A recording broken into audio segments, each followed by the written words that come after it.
Hello everyone and welcome to a new video from Your Overwatch. I'm Eddie the Chump and today we're going to talk about Brigitte and some of the problems for the game that she brings up that might go a little bit deeper than is at first obvious. Now this is fairly contentious, but it's our opinion that Brigitte as she is doesn't really fit into Overwatch all that well, and in fact might need a little bit of a rework to bring her to a more sensible place. I'm not saying that Brigitte doesn't do good things for the game too. It is great to have a support that can directly defend themselves as well as her teammates, and I do think that that best defines her. And beyond that, she is actually a lot of fun to play. But there's just a few aspects to her that trouble us a little bit. And the main reasons for this line of thinking is just how accessible her power is and how far it extends. I don't think it's unreasonable to suggest that in some ways she shuts down other play that requires more mechanical skill. Now some of you might rejoice at Tracer not being played that much anymore, but I feel like the pendulum has swung a little bit too far in the other direction. The result being is that we see much less variation in team comps and strats now. In some ways Brigitte isn't really a support at all, but instead an impact duelist. The evidence at pro play, where she is being used sparingly, admittedly, shows that even top level DPS players are using her in the damage slot to take care of a character like Tracer with little effort. That might have been part of Blizzard's intention, to lessen that dominance, particularly at that level, but I doubt having scenarios where a star Tracer player like Saebyeolbe is playing Brigitte over Tracer was part of what they imagined. Having her be this flex hero that players go to completely dominate a normally skillful duel,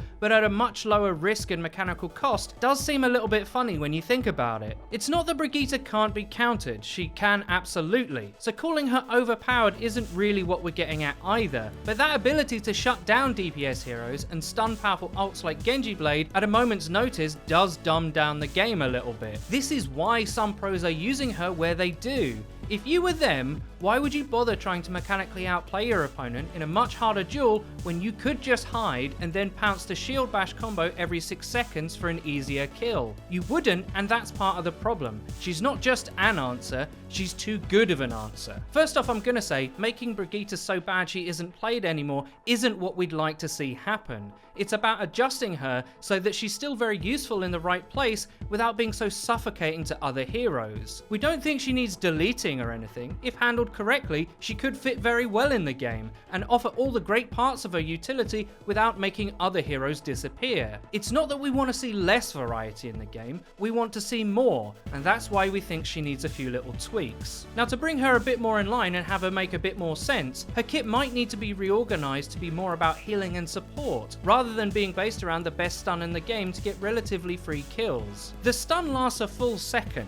By comparison, poor old McCree is only 0.7 seconds, and Brigitte's has a very high burst damage potential combo follow-up. The 155 damage combo of Bash, Melee and Flail is very high for a support, especially considering if you get a melee in before you start the combo, you can total out at 190. It's not that we think support shouldn't be able to fight for themselves. Zen is a support who can duel, but none of his abilities are as guaranteed. He actually needs to hit projectile headshots to prosper, and that's not easy. Shield Bash has very little risk, and it's not all in like say Doomfist combos or Rein's pin. Speaking of Rein, by comparison, he is a very fun and balanced hero. His actions force him to commit, which puts him in danger. Sure, you can go swinging for the fences, build up shatter and continue swinging, but we all understand the inherent trade-offs with him. Make the wrong game sense play like swing when you should be shielding, and it can lose an entire fight. This interplay between those strengths and weaknesses is also the reason why in some metas and maps he's flat out not that great, but we'd argue that that's a better place for a hero to be in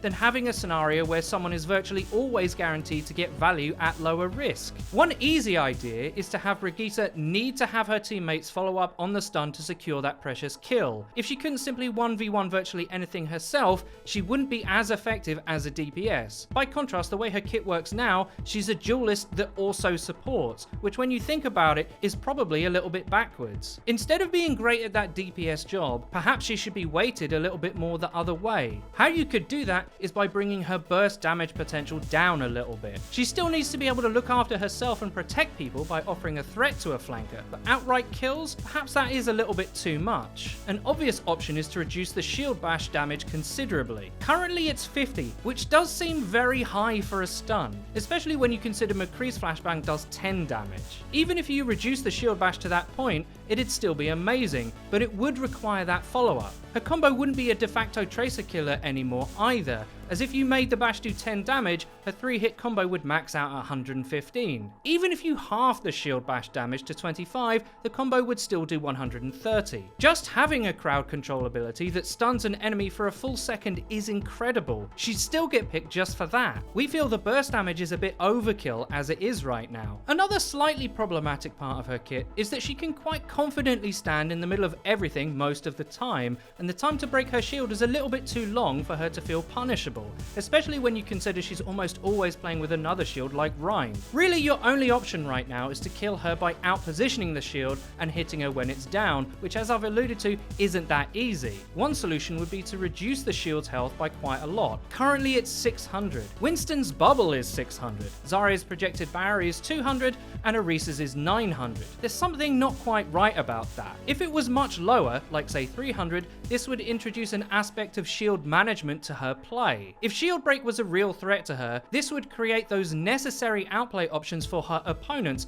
and she'd have to be careful to not be too cavalier with it, as if she doesn't have a shield, she can't use that fantastic stun. It'd be much fairer all round. Another thing you could do is have her drop her shield momentarily after her bash, introducing a window of vulnerability to an otherwise fairly safe play. Any ability that can result in an insta-kill should probably require some commitment. Even Roadhog's hook does to some extent. Her shield and bash have quite short cooldowns and are up so often they don't really feel like they have the same risk to value equation. One thing a lot of players don't even think about is how fast she moves with her shield up. Her movement speed is only reduced by 30% while protecting herself, unlike Rein, who's made to virtually stand still. This, if I'm being honest, doesn't seem very fair. It's partially why a Brigitte can so confidently stand in the middle of a fight, or find the duels that she wants to exploit. If her move speed was reduced further while holding up her shield, the Brigitte would have to be much more deliberate about where they positioned themselves. This would allow for opponents to play around her more effectively and force her into places of disadvantage. As it is, she kinda gets her own way a little bit too much, positionally speaking. Now, if we're going to imagine a world where she's a little bit less directly lethal, then we also need to consider bringing her actual support capability up a bit. It's only fair. Thankfully, her passive Inspire provides a good opportunity to do that. Currently, it heals for 16 HP per second and stays active for 5 when activated by a melee hit. That's a total of 80. Bringing that up to 100 doesn't feel that outrageous if we're making changes elsewhere. She'd still be great in a brawl fight, even with reduced damage, and if her healing was better, she'd be more in line with the support ideal of her design. Monte Cristo has said on Watchpoint that he enjoys Brigitte because she brings a rock paper scissors factor to the pro level, but she provides that for some of the wrong reasons. In the Overwatch League, teams will often scope out if the enemy is running a Brigitte at the beginning of a match, and if they are, they will immediately run back to spawn and change their entire comp. As if they were to play into it, even for a short period of time, they understand they'll be far too down in the ult economy to swap later. I think it's reasonable to say one character should not have that much of a determining factor upon a meta, especially one that's on the easier side to play. As I said, the point isn't to make her bad, it's to shift the weight of her kit away a touch from lethality and more towards being an actual support. You'll have to let me know what you guys think about the changes we put forward. Do you see Brigitte as a bit of a problem hero like we do, or do you think she and the meta are fine exactly where they are? I really hope you enjoyed the video. If you did, please don't forget to leave a rating. If you never want to miss another video of ours again, please click the bell icon next to the subscribe button on our channel to join the notification squad. You'll be in great company. And finally, please follow the Your Overwatch Twitter. It's where you can find updates about new videos and other cool stuff. I've been Eddie the Chump, and until next time.